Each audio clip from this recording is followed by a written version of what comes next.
Hey, it's Matt Moscona. You found it. It's AFR Saints, your home for daily content on your favorite team, the New Orleans Saints. Please subscribe, smash the like button, hit the bell so you're notified whenever we post a new video.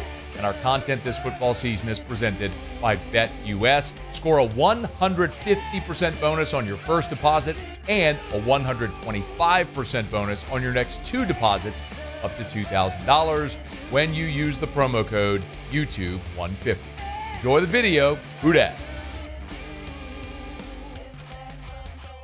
So Monday, Adam Schefter reported that barring any setback, Kellen Moore is going to be the new coach of the New Orleans Saints.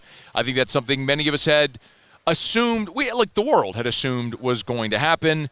However, the reports late last week that the Saints had not made a decision, that they had not advised any candidates they were out of the running, that they wanted to meet and interview Kellen Moore again after the Super Bowl, had led me and others to say, they're not 100% sold yet. So, if they were, there would be a report that exactly what Schefter reported on Monday.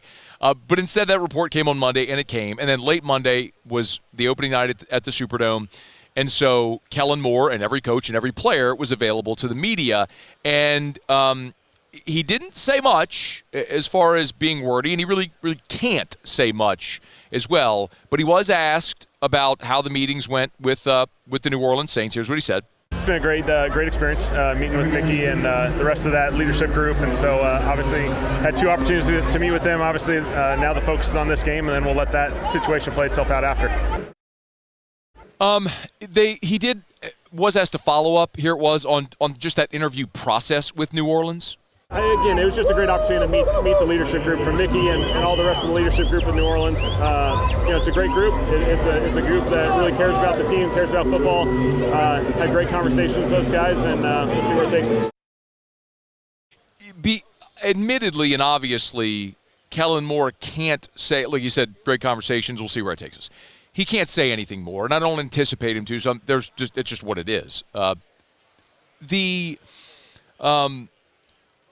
So the line of questioning started to become more theoretical, which maybe you can glean some things. Like, for example, Kellen Moore was a play caller in Dallas. He was the play caller in Los Angeles with the Chargers. He's a play caller right now with the Eagles. Would he call plays as a head coach, or would he hire an offensive coordinator? Here's what he said.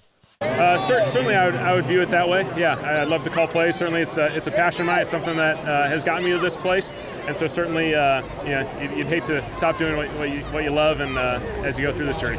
We'll get right back to the video. Love to remind you again about our partner this football season at BetUS, where right now you can get a 150% bonus on your first deposit, 125% on your next two deposits, up to $2,000 when you use the promo code YouTube150. Let's go ahead and lock in a bet for Super Bowl 59. It's super easy. You go to BetUS, left side, we'll hit the football tab right there. All the Super Bowl bets, we're going to choose the game, so we'll go ahead and play, make a play on the game itself. So you got tons of options. And Chiefs, Eagles, what direction do we want to go? Well, by now you should know what I think.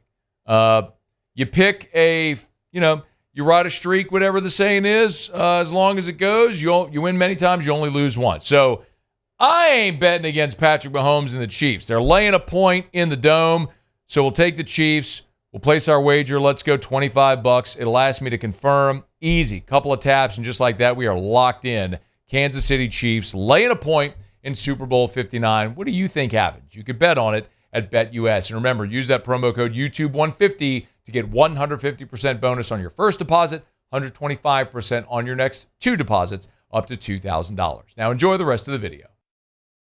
I am perfectly fine with that.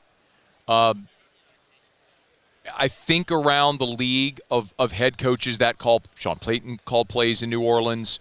Sean McVay calls plays in L.A. You think of Kevin O'Connell, Kyle Shanahan. It is Andy Reid. It is quite common for offensive-minded head coaches to call plays. And if I'm being frank, I want him to call plays, if in fact he does become the head coach, because that is the appeal of hiring a coach that is a specialty in one side of the ball, that they can handle that side of the ball, because there's always this concern that the example that we're going to look to is Detroit. Detroit undeniably knocked it out of the park with Dan Campbell as far as hiring a coach that can build culture. He's built a winning culture in a place that had none for the last half a century, okay? More than that even. Detroit was Loserville, USA forever. Dan Campbell comes in, and they have changed that culture and the vibe around that franchise, the city, the team, the field, everything. But he also nailed his coordinator hires with Aaron Glenn and Ben Johnson. Both are now head coaches. So we are about to find out how good Dan Campbell really is, because we know that he promoted Kelvin Shepard to defensive coordinator. How much of a gap is there? How much of a fallback is there going from a guy like Aaron Glenn to Kelvin Shepard? And then we're going to find the same thing on the offensive side of the ball. Can you continue to hit on those coordinators? Because if your success relies on your coordinators, you got to keep hitting when you lose those guys. When you are the guru on one side of the ball, it stands to reason. Like, if you're the guru on one side of the ball, not going to say it doesn't matter who your coordinator is, but you always have that safety net, because you're the one tutoring the quarterbacks. You're the one calling the plays. You're the one scheming in game. So all of that is, let me catch up with you. All of that is super significant when hiring a head coach, in my opinion. It's not a necessity, as evidenced by Dan Campbell, but it's one of the reasons, one of the appeals, in my opinion, of having a guy that can handle one side of the ball. So if it is Kellen Moore, I would want him to call plays. Long way of saying that. So, yes, I would be excited about that. Two more. One, here was Kellen Moore talking about traits that he feels a head coach must have. Again, a lot of this became theory when they were talking to Moore. Here it is. Yeah, obviously, I think it's a leadership role. You got to lead the group. You got to be an expert in some capacity, to what you're teaching, and you got to be able to communicate at a really high level. I will tell you also, it is published right now at louisianasports.net. Our guy Ross Jackson had a chance to visit one-on-one with Kellen Moore at opening night. He had an opportunity to visit with him just in a one-on-one capacity. And a lot of the conversation did gear to that right there, which was his leadership style. Remember, Moore wasn't going to be able to say much as far as the Saints' job. He did talk about the interview in New Orleans. He was asked about Derek Carr. He mentioned them playing against each other in college. But that entire interview, the one-on-one with Ross Jackson and Kellen Moore, is at the top of louisianasports.net if you want to check it out right now. But one more, and this is going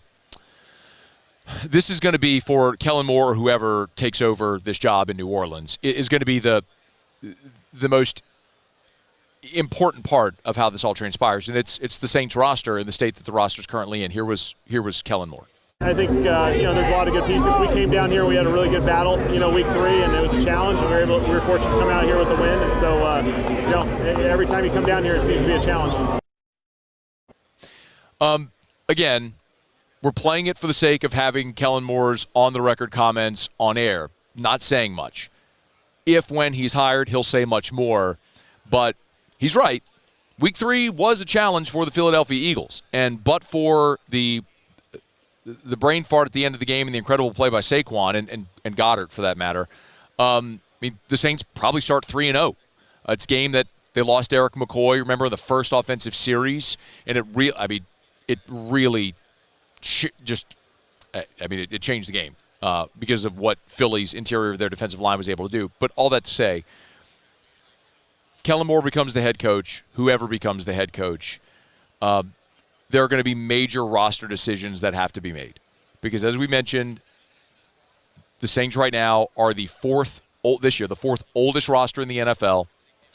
All of your top contracts, Derek Carr, Cam Jordan, Mario Davis, Tyrann Mathieu, older players, Ryan Ramczyk, although that's now been restructured, as we know.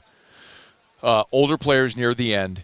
So coaching and calling plays in offense and all is one thing, what happens at quarterback, but also your roster construction is going to be massive for Kellen Moore or whoever takes this job. So Just a little bit from the Eagles offensive coordinators. He's getting ready to call plays in the biggest game of his life before potentially taking over in New Orleans.